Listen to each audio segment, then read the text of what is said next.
নমস্কার বন্ধুরা, কেমন আছেন সবাই? আশা করি সবাই খুব ভালো আছেন, সুস্থ আছেন, আনন্দে আছেন। আপনাদের সবাইকে আমার চ্যানেলে স্বাগত জানাই। আজ আমি আপনাদের পড়ে শোনাব রমাপদ চৌধুরীর লেখা গল্প বুড়ি ডিহিংয়ের সাঁকো।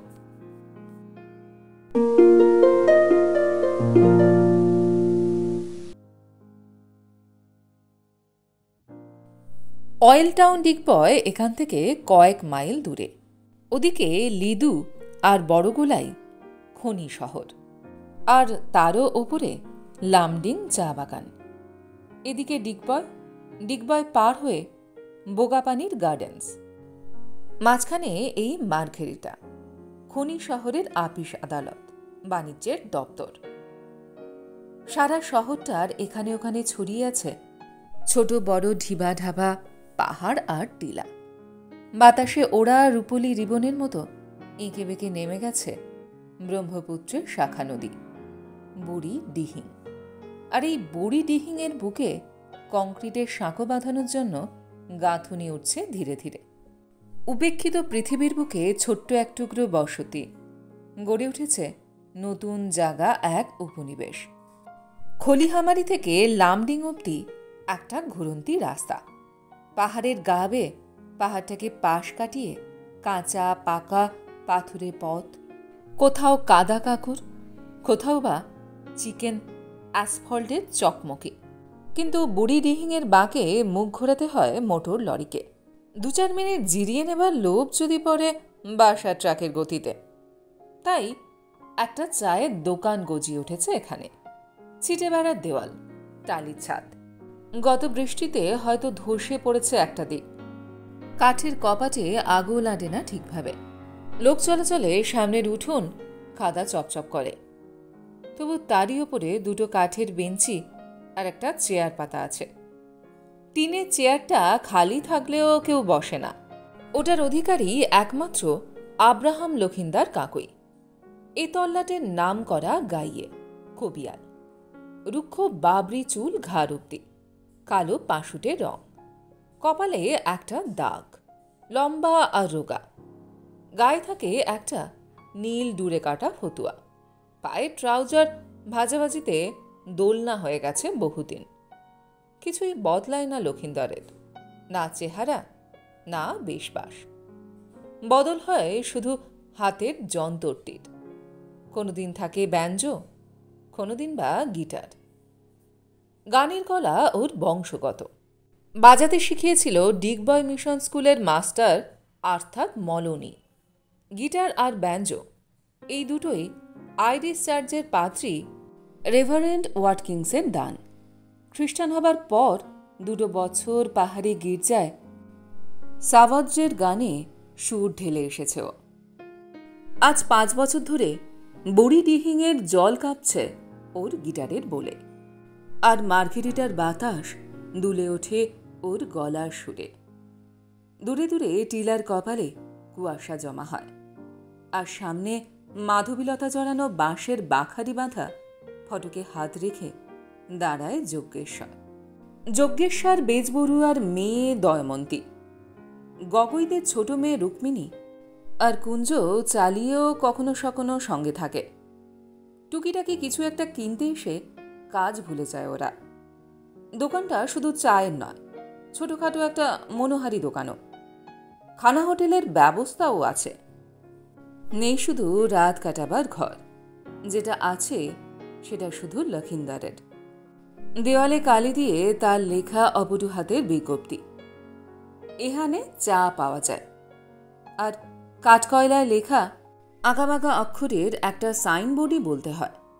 নিচে একটা ছাপা পোস্টার, এচপ্র জ্বর আরও 20 কুচার। কিন্তু ওরা বলে জ্বর আর 20 যদি কেউ ঘোচায় তো তা ওই আব্রাহাম লখিন্দারের ব্যঞ্জবাদন ও সুরেলা হাতের গিটারের মিঠে বুলি।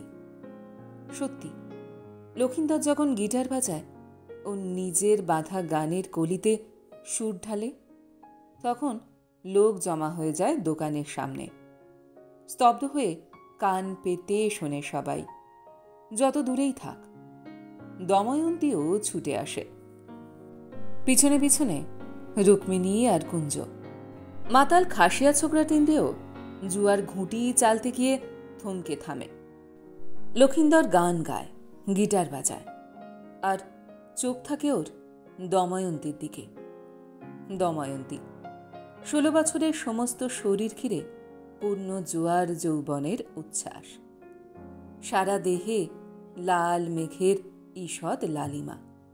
টানা টানা চোখ জোড়ায় অসহায় সারল্য আর আপেল লুকানো গোলগাল নিটোল গাল। করমচার মতো কচি আর গোলাপি মুখ। 3 রঙের দেহবাস, 3টি পৃথক স্পষ্ট রঙের দেহাবরণ যেন আরো উজ্জ্বল করে তোলে ওকে, আরও কমনীয়। গায়ে কোমরে টান টান করে বাঁধা কমলা রঙের আঁচলি। হাঁটুর নিচে সুডোল একজোড়া পায়ের চঞ্চলতা। বুকের পূর্ণিমা গোলাপি মলমলের কাঁচুলি দিয়ে বাঁধা। লম্বা আর সুস্পষ্ট কালো চুলের বেনি দুটোকে ঘিরে বুকে এসে পড়েছে আসমানি ওড়না।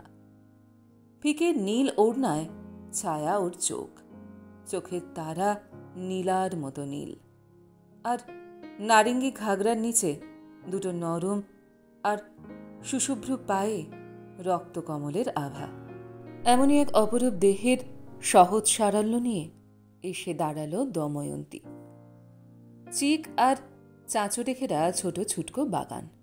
বাগানের মুখে বাঁশের পাতা আর বাখারির ফটক।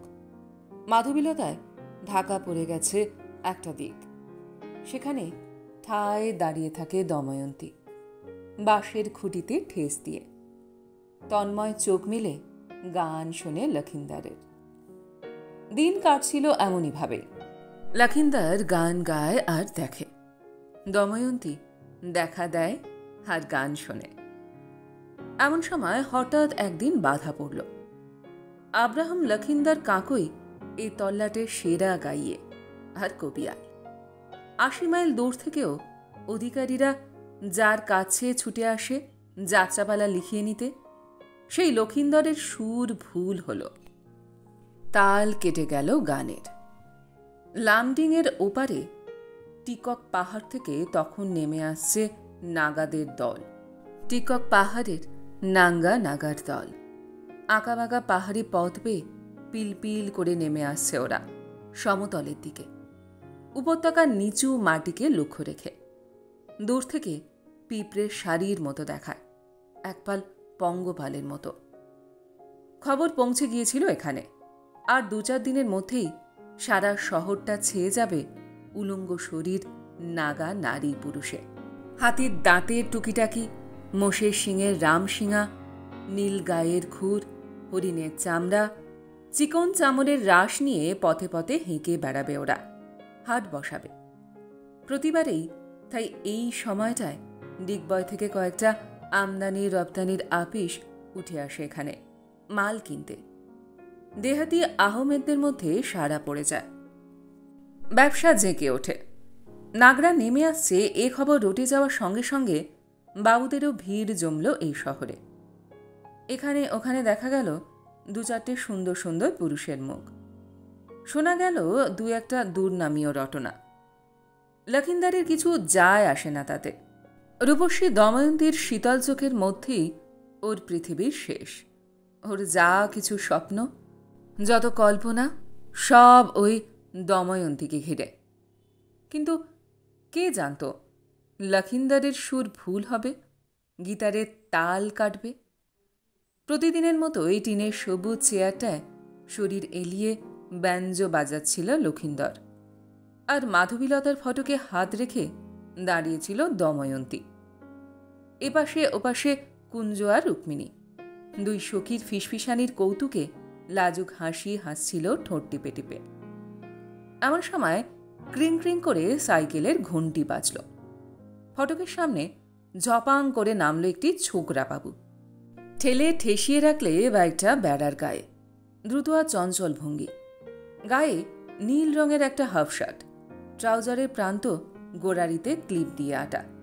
বাইকটা রেখেই চট করে এগিয়ে এলো। দময়ন্তীর পিঠে হালকা করে হাত রেখে পথ করে নিল, ঢুকল ভেতরে। দ্রুত মার্জিত পদক্ষেপ। কিনলে 2 প্যাকেট সিগারেট। খুচরো ফিরতি পয়সাগুলো হাতে বাজাতে বাজাতে মেয়ে 3টের দিকে চোখ বুলিয়ে নিয়ে দৃষ্টি স্থির করল দময়ন্তীর মুখের ওপর। একটু চটুল অর্থপূর্ণ হাসি হেসে আঙুলের টোকায় একটা আধুলি ছুঁড়ে দিল দময়ন্তীর গায়ে। তারপর শীষ দিতে দিতে বড় বড় পা ফেলে বেরিয়ে এলো। বাইক চালিয়ে দিলে পর মুহূর্তে। দময়ন্তী তখনও বোকা বোকা চোখ মেলে তাকিয়ে আছে। পায়ের কাছে গড়িয়ে পড়া আধুলিটার দিকে ওর চোখ নেই দেখে টুপ করে সেটা তুলে নিল কুঞ্জ। তারপর একেবারে জাঙ্গিয়ার ফাঁকে রেখে দিয়ে এক ছুট। মেয়েগুলো কেউ কিছু বুঝল কি না বুঝল না কে জানে, শুধু ওদিক থেকে একজন বলল, ঘরেতে ভাত নাই, এখানে এসে ফুটানি মারছে। আব্রাহাম লক্ষিন্দার কাকুই কিছুই শুনল না, শুধু তাকিয়ে রইল। সুর কেটে গেল, তাল ভুল হলো তার। দোকানের ঝাঁপ বন্ধ করে সন্ধ্যের সময় ডিবেটা জ্বালছে মাধব। এমন সময় দময়ন্তী এলো আবার, কিছু একটা কিনতে হয়তো। লক্ষিন্দর ডাকলে হঠাৎ, দময়ন্তী। লজ্জায় থরথর করে কাঁপতে কাঁপতে কাছে এলো দময়ন্তী। বসো। চৌকির একটা পাশে বসতে বললে লক্ষিন্দার। জড়সড় হয়ে এক কোণে বসে পড়ল দময়ন্তী। একটু চুপ করে লক্ষিন্দর বললে, ও বাবুদের কাছে যাস না দময়ন্তী, ওদের মনে শুধু পাপ। লজ্জায় নুয়ে পড়ল দময়ন্তী। নখে মাটি খুঁড়তে খুঁড়তে বললে, থাকো সব কথা, একটা গান শোনাও বরং। কথা পেয়ে যেন বেঁচে গেল লক্ষিন্দর, অস্বস্তি কেটে গেল। বললে, গান শিখবে দময়ন্তী? বাজাতে শিখবে? হাসি চেপে ঘাড় কাত করল লক্ষিন্দর। খুশি হয়ে উঠল। গিটারটা হাতে তুলে দিল ও দময়ন্তীর। লক্ষিন্দরও খুশি হয়ে উঠল, আরও কাছে এসে বসলে। দময়ন্তীর কোলের উপর রাখলে গিটারটা। তারপর ওর নরম হাত দুখানা ছুঁয়ে দেখিয়ে দিল কিভাবে বাজাতে হয়। আঙুলের কাঁটাগুলো খুলে খুলে পরিয়ে দিলে দময়ন্তীর নরম আঙুলের ডগায়। অদ্ভুত এক স্পর্শানুভূতিতে টলে উঠল ওর মন। সামান্য একটু স্পর্শে এতখানি রোমাঞ্চ। লক্ষিন্দরের হাতও যেন কেঁপে উঠল। গিটারের কাঁটা নয়, এই মন দেওয়া নেওয়ার অঙ্গুরি পটিয়ে দিলে ও দময়ন্তীর আঙুলে। গিটারের ভ্যাম্পে এক একটা বেতাল টঙ্কার দেয় দময়ন্তী, আর হেসে লুটোপুটি খায়। বাঁ হাত চালাতে পারে না, প্রতিবারই খসে পড়ে নিকেলের পাতটা। এত ভারী আর এত মসৃণ, হাতে থাকে কখনো? দময়ন্তী অনুযোগ করে, বলে, দুহাত দুরকম কাজ করে না। কেন করবে না? হেসে জিজ্ঞেস করে লক্ষিন্দর। দময়ন্তী মাথা হেঁট করে লজ্জায়। দুটো মনের মানুষ তুমি, আমার মন একদিকেই। মুখে ওড়না চাপা দিয়ে হঠাৎ খিলখিল করে হেসে ওঠে দময়ন্তী। হাসছ কেন? হাসি চেপে দময়ন্তী বলে, তুমি বিয়ে করনি কেন? সুন্দর বউ মেলেনি বুঝি? লক্ষিন্দর হেসে উত্তর দেয়, তোমার অপেক্ষাতেই তো আছি, রাজি হলে তবে তো। লজ্জায় জড়িয়ে যায় দময়ন্তীর। কথা পাল্টায়, গান শোনাও একটা। এমনি করেই ঘনিষ্ঠ হয়ে উঠল দুজনে। বিস্ময়ের দৃষ্টি দূর হল দময়ন্তীর। এলো অন্তরঙ্গ আবেশ। সকালে যখন সবুজ টিনের চেয়ারে বসে লক্ষিন্দর গান গায়, তখন আবেগ মতো দূরে সরে থাকতে পারে না দময়ন্তী। কাছে এগিয়ে আসে, এসে দাঁড়ায় লক্ষিন্দরের পাশে, নয়তো পিছনে। মাথা নেড়ে নেড়ে গান গায় লক্ষিন্দর, গিটার বাজায়, আর মাঝে মাঝে হাসি ছড়ায় দময়ন্তীর নরম সরম চোখে। দময়ন্তীও হাসে। গান থেমে যায় লক্ষিন্দরের। কিশোর কৌতুকে কখনো অর্থহীন চোখে তাকিয়ে থাকে দময়ন্তীর দিকে। লজ্জায় কান লাল হয়ে ওঠে দময়ন্তীর। আশেপাশের লোকেদের সশব্দ হাসি আরো লজ্জিত করে তোলে ওকে। উপায় খুঁজে পায় না ও। চাপা হাসি মুখে ঝুঁকে পড়ে লক্ষিন্দরের পিঠের ওপর। নিজেই দু একটা টঙ্কার দেয় গিটারের তালে। বলে, থামলে কেন, বাজাও না। মাথা নাড়ে লক্ষিন্দর। হুম, মন ভালো নেই আজ। এমনিভাবেই দিন কাটছিল। দিন কাটতও হয়তো। বুড়ি ডিহিংয়ের সাঁকোর পাশে বালির বালিয়াড়িতে দেখা হয় ওদের। লক্ষিন্দরের সকালের কীর্তি স্মরণ করিয়ে দেয় দময়ন্তী। বলে, লজ্জা শরম তোমার কি একেবারেই নেই? লক্ষিন্দর মাথা নাড়ে। না, নেই। শুধু কি তাই? দময়ন্তীরই বা লাজ লজ্জা থাকবে কেন ওর কাছে? দময়ন্তীকে কাছে টেনে নিয়ে লক্ষিন্দর ওর মুখের ওপর মুখ নামালে। লক্ষিন্দর ভাই! চমকে ফিরে তাকালো ওরা দুজনেই। কিন্তু কুঞ্জ ততক্ষণে তত্তর করে দূরে সরে গেছে। আশঙ্কায় বিবর্ণ হয়ে যায় দুজনের মুখ। কুঞ্জ? কুঞ্জ কি প্রতিশোধ নিতে ছেড়ে দেবে? ওর চোখে একদিন আগুন দেখেছিল লক্ষিন্দর।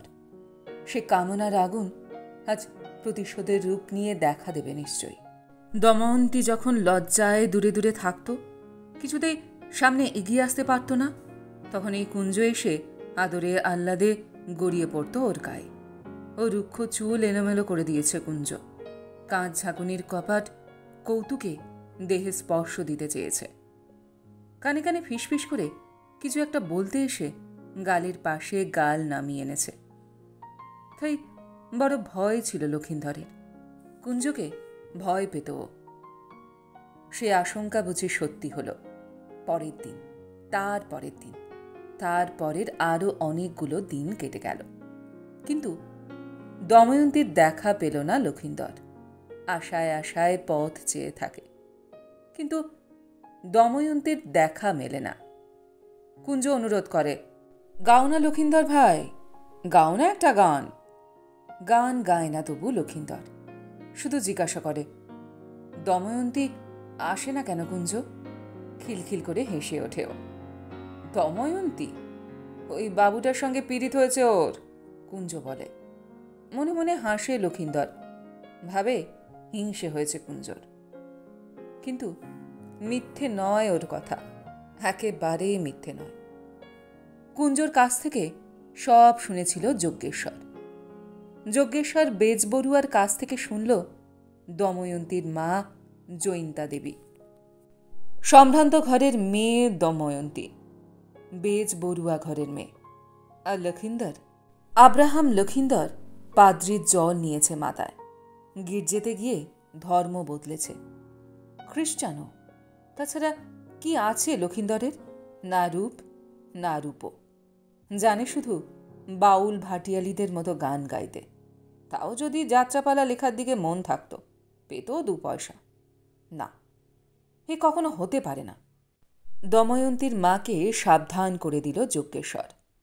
জয়িন্তা দেবী সতর্ক করলেন মেয়েকে। মাধবের দোকানে যেতে পারবে নাও, শুনতে পাবে না লক্ষিন্দরের গান। দময়ন্তী হয়তো কাঁদল, হয়তো লজ্জায় কুঁকড়ে গেল, কিন্তু দময়ন্তীর সহজ চোখে কামনার কাজল এঁকে দিয়েছিল লক্ষিন্দর। ওর মেয়ে মনকে জাগিয়ে দিয়েছিল নরম ছোঁয়ার মহাবশে। তাই নিষেধ উপেক্ষা করে ছুটে আসতে চেয়েছে দময়ন্তী।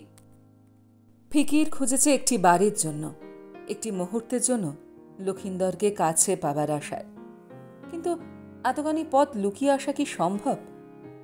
তবু সাহসে ভর করে ও নির্জন দুপুরে পথে বেরিয়ে পড়ল।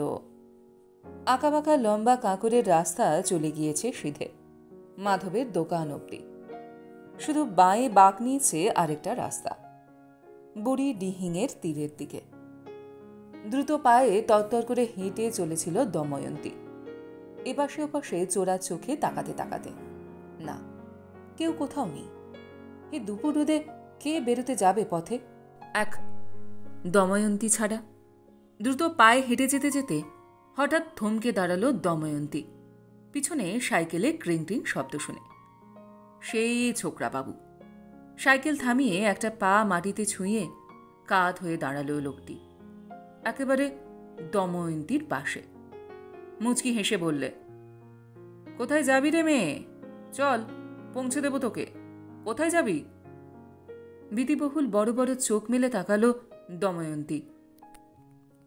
ঠোঁটের ফাঁকে হাসল লোকটি ওর ভয় কাতর মুখের দিকে তাকিয়ে।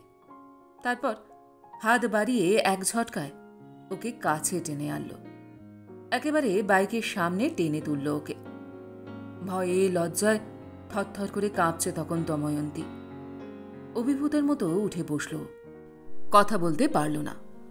কোথায় যাবি? চল, পৌঁছে দেব। মাধবের দোকান। কাঁপা কাঁপা ঠোঁটে অস্ফুটে বলল দময়ন্তী। মনে ভাবলে, ভালোই তো, তাড়াতাড়ি পৌঁছে যাবে। আর মনকে সান্ত্বনা দেওয়া ছাড়া উপায়ও ছিল না তখন। কিন্তু মাধবের দোকানে পৌঁছতে পেল না দময়ন্তী। বাদিকে রাস্তার বাঁক নিয়ে দ্রুত বেগে বাইকটা এসে থামল নদীর পাড়ে। নামল দময়ন্তী। লজ্জায় আর আশঙ্কায় ঠোঁট কাঁপছে তখন ওর থরথর করে। অনুনয়ের আবেগে ভেঙে পড়ল। চোখ ঠেলে জল এলো। শুধু অস্ফুটে বললে, মাধবের দোকান, মাধবের দোকান যাব। ওর কথায় কান দিল না লোকটি।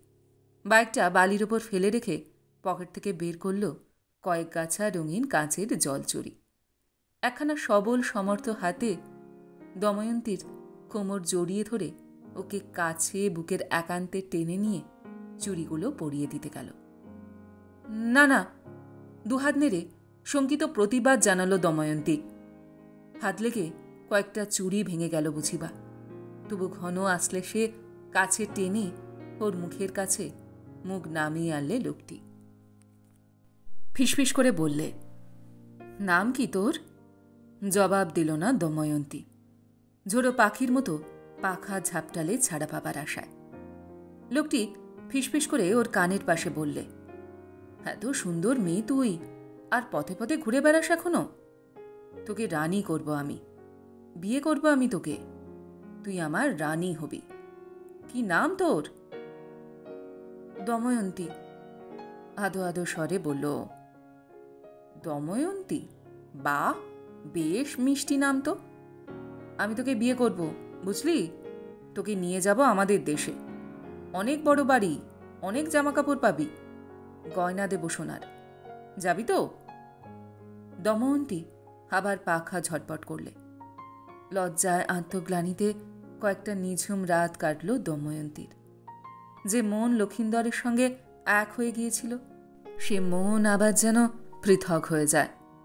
লক্ষিন্দরের কাছে যেতে পায় না ও, পথে বের হবার ভরসা পায় না। সেই একটি বিভ্রান্ত মুহূর্তের কথা মনে পড়ে যায়। সমস্ত দেহ শিউরে ওঠে। অসুচি মনে হয় নিজেকে। তাছাড়া লোকটা এখনো মাঝে মাঝে ঘুরে বেড়ায় ওদের বাড়ির আশেপাশে। হাতছানি দিয়ে কখনো বা চোখের ইশারায় ডাক দেয় দময়ন্তীকে। কপাটের আড়াল থেকে জানলার ফাঁক থেকে দেখে সরে এসেছে দময়ন্তী। বাগানে গাছের চড়ায় ঝাঁঝরির জল ছিটোতে ছিটোতে হঠাৎ দেখতে পেয়ে ছুটে পালিয়ে এসেছে ঘরের ভেতর। ভয় আশঙ্কায় থরথর করে কেঁপেছে ওর নরম বুক। রাত্রির গভীরতায় নিঃশব্দ অন্ধকারে পড়ে পড়ে কতদিন রোমাঞ্চ এসেছে ওর দেহে। একদিকে একটি গ্লানিময় ইতিহাস মনে পড়েছে। নিঃস্বয় আত্মধিক্কারে মাটিতে মিশে যেতে ইচ্ছে হয়েছে ওর। অন্যদিকে মনে পড়েছে লক্ষিন্দরের গানের সুর ভেসে এসেছে ওর কানে। গিটারের মিঠে বোল শুনেছে জাগর স্বপ্নের অনুভূতিতে। উৎসাহ উত্তেজনায় শরীর চঞ্চল হয়ে উঠেছে ওর। উষ্ণ রক্তের উত্তাপে জ্বালা ধরেছে ওর দেহের প্রতিটা অঙ্গে। অভিমানে আক্রোশে ফেটে পড়েছে ও লক্ষিন্দরের ওপর। চোখের জল মুছে ভেবেছে লক্ষিন্দর কাপুরুষ, লক্ষিন্দর ভীতু। ওই ছোকরাবাবুর মতো সাহসে ভর করে কেন এগিয়ে আসে না লক্ষিন্দর? আচ্ছুরিতক আলিঙ্গনে কেন বুকে টেনে নেয় না ওকে? বিহু পরবের দিন এগিয়ে আসছে তখন। দিন কয়েক পরেই শুরু হবে উৎসব। ওই দূরের মাঠে ঘর তৈরি হচ্ছে। ও ঘর আগুনে জ্বলে উঠবে বিহু পরবের দিনে। আকাশ ছুঁয়ে দুলে উঠবে আগুনের শিখা। সমস্ত পল্লীটা গভীর নিশীথের অন্ধকারেও রাঙা হয়ে উঠবে আগুনের রক্তিম আভায়। আর সারা শহরের অহম মেয়ে পুরুষ নাচবে গাইবে ওই আগুনকে ঘিরে, হাততালি দিয়ে গান গাইবে, নাচবে, আর চক্র দেবে ওই আগুনকে। দেহের প্রতিটা অঙ্গে লীলা চপল যৌবনের ছন্দ বাজবে, নাচবে, প্রতিটা ভঙ্গিতে বাজবে কামনার নূপুর। সেই দিন হয়তো দেখা হবে লক্ষিন্দরের সঙ্গে।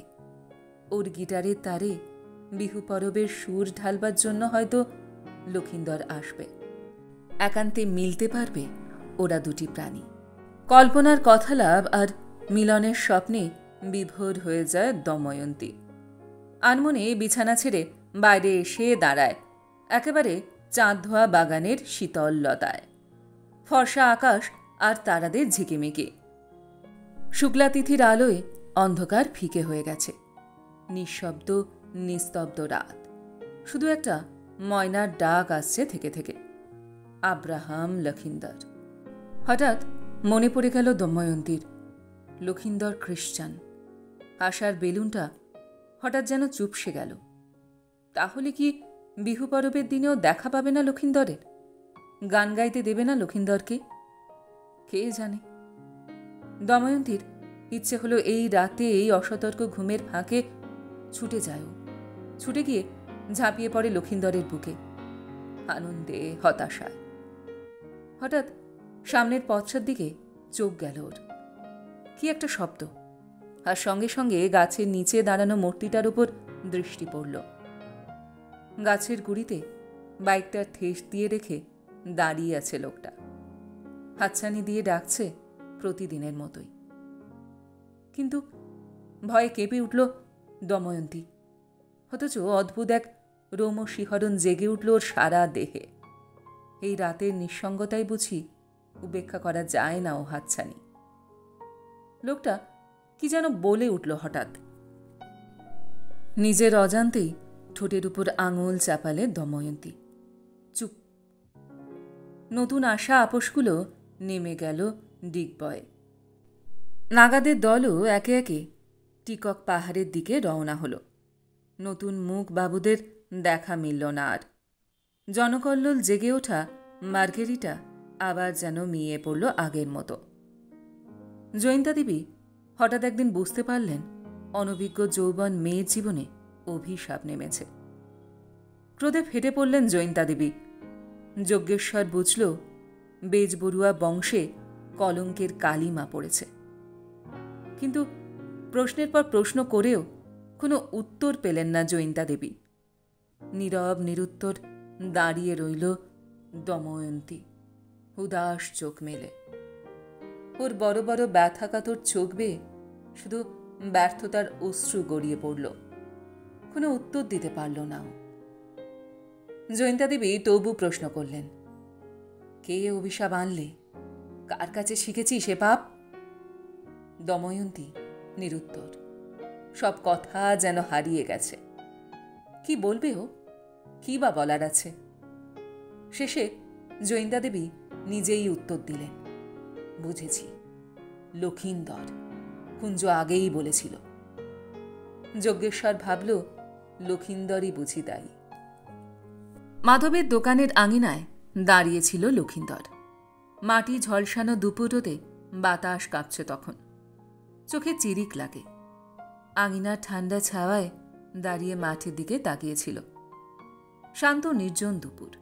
শুধু ফটকের বাইরে পিঠে ছেলে নিয়ে বসে আছে নাগা মেয়েটা, আর উলঙ্গ শরীর পুরুষটা বাঁশের চোঙায় চা নিয়ে কাঠি নেড়ে নেড়ে আফিং মেশাচ্ছে। সেদিকেই তন্ময় হয়ে তাকিয়েছিল। হঠাৎ দেখলে যজ্ঞেশ্বর আর পিছনে পেছনে কুঞ্জ এগিয়ে আসছে। লক্ষিন্দরের সামনে এসে দাঁড়ালো যজ্ঞেশ্বর। ক্রোধে ফেটে পড়ল না, কোনো অনুনয় বিনয় করল না, শুধু গম্ভীর স্বরে বলল, দময়ন্তীকে বিয়ে করতে হবে তোমাকে। বিস্মিত হয়েছিল লক্ষিন্দর, তবু ঘাড় নেড়ে সম্মতি জানাল। অবদ্ধ চোখে চেয়ে রইল শুধু। যজ্ঞেশ্বর চলে যাবার পরও কুঞ্জ দাঁড়িয়ে রইল। বললে, না লক্ষিন্দর ভাই, দময়ন্তীকে বিয়ে করো না। ও পাপে ডুবে আছে। সেই ছোকরা বাবুটা ওকে পাপ শিখিয়েছে। লক্ষিন্দর হাসলে। সে হাসির অর্থ বুঝতে পারল না কুঞ্জ।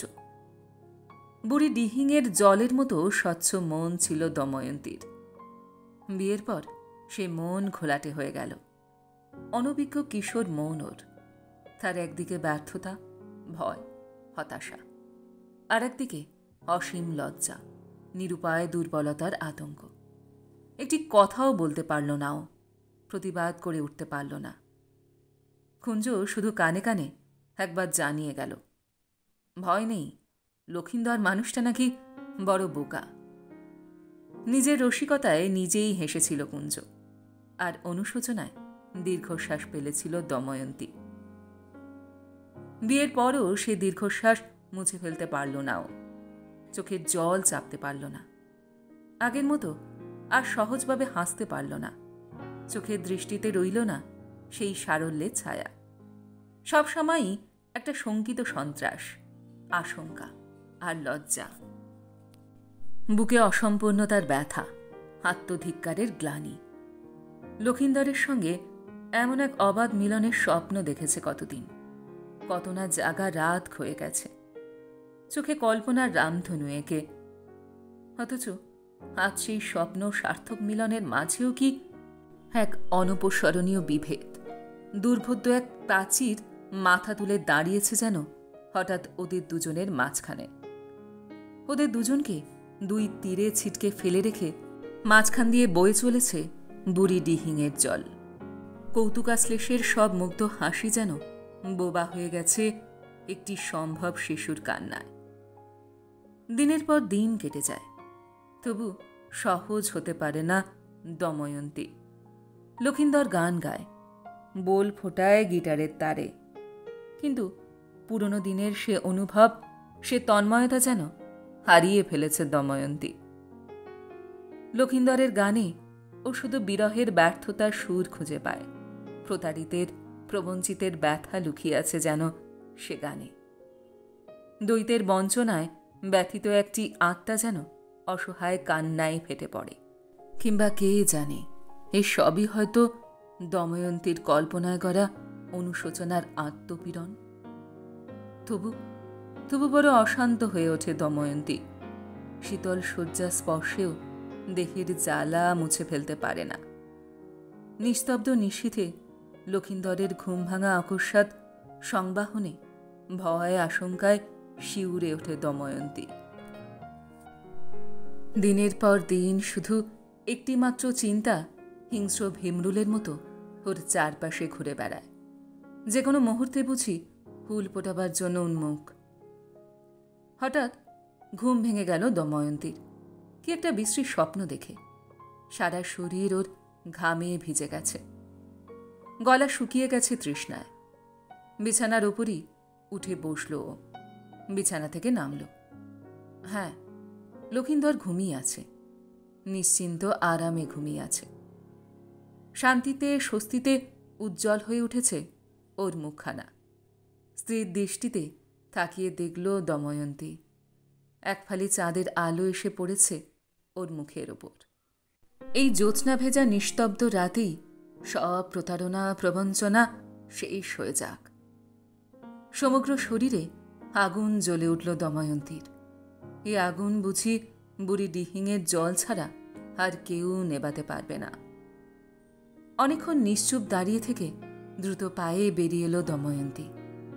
একেবারে পথের মাঝে, বুড়ি ডিহিংয়ের তীরের দিকে, নতুন বাঁধার সাঁকোটার দিকে পা বাড়াল। কিন্তু লক্ষিন্দরের হয়তো ঘুম ভেঙে গিয়েছিল। দ্রুত অপসৃয়মান দময়ন্তীর ছায়া শরীরকে দেখতে পেল লক্ষিন্দর। রাতের আকাশে তখন স্পষ্ট চাঁদ, তারার জোনাকি, নির্জন নিস্তব্ধ পথ।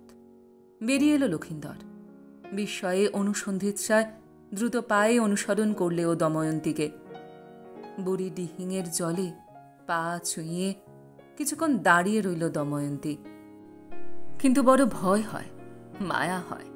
চোখের সামনে ভেসে ওঠে একটি অনাগত শিশুর হাসি হাসি মুখ। নিবিড় করে বুকে চেপে ধরতে ইচ্ছে হয়, সোহাগ মাথুর মাতৃত্বের আলিঙ্গনে। না, দ্রুত পায়ে সাঁকোটার উপর উঠল। এখানে ওখানে জ্যোৎস্নার প্রলেপ মাখানো ধোঁয়াটের টিলা আর পাহাড়ের চূড়া, দূরে দূরে দু একটা গাছ আর পাতার জানালা, রূপোর পাতের মতো নিথর স্পন্দন বুড়ি ডিহিংয়ের জল, মাছের আঁশের মতো চিকচিক করছে শিশু তরঙ্গের শাড়ি, আর নদীর বুকে শীর্ণ সাঁকোর কাঁচুলি। তত্তর করে সাঁকোর উপর উঠে গেল দময়ন্তী। নিচে তাকিয়ে দেখলে, নিচে, অনেক নিচে বুড়ি ডিহিংয়ের জলস্রোত, কালো আর ঠান্ডা। না, মিথ্যে মাতৃত্বের লোভে প্রবঞ্চনার জাল বুনবে নাও। চোখ বুঝে লাফিয়ে পড়ল দময়ন্তী। তাই কি? না, লক্ষিন্দরের সমর্থ বাহু তার আগে ওকে জড়িয়ে ধরেছে। স্তম্ভিত বিস্ময়ে তাকালো ও লক্ষিন্দরের মুখের দিকে। মৃদু মৃদু হাসি লক্ষিন্দরের মুখে। মা হয়ে সন্তানকে মেরে ফেলতে চাও দময়ন্তী? না না, বাঁচতে চাই না আমি, বাঁচাতে চাই না আমি ওকে। কান্নায় ভেঙে পড়ল দময়ন্তী। ওদের দুজনের মাঝে হে মিথ্যার প্রাচীর রাখতে চায় না ও। এ ব্যবধান দূরে সরিয়ে রেখেছে ওকে লক্ষিন্দরের কাছ থেকে।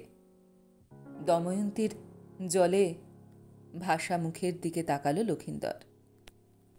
আরো ঘনিষ্ঠ করে বুকের কাছে টেনে নিল ওকে। প্রাচীর, ব্যবধান। হাসলে লক্ষিন্দর। আলতোভাবে ওর চিবুক তুলে ধরলে লক্ষিন্দর ওর মুখের কাছে। বললে, এপার আর ওপার মিলিয়ে দিত কে? সাঁকো না থাকলে? বেজবড়ুয়াদের মেয়ে তুমি, এমন রূপ তোমার। আর আমি, কি আছে আমার? না রূপ না রূপ, তবে কে মিলিয়ে দিত আমাদের? বিস্ময়ে চোখ তুলে তাকাল দময়ন্তী। তারপর শ্রান্তিতে শান্তিতে লক্ষিন্দরের বুকে মুখ লুকোলে।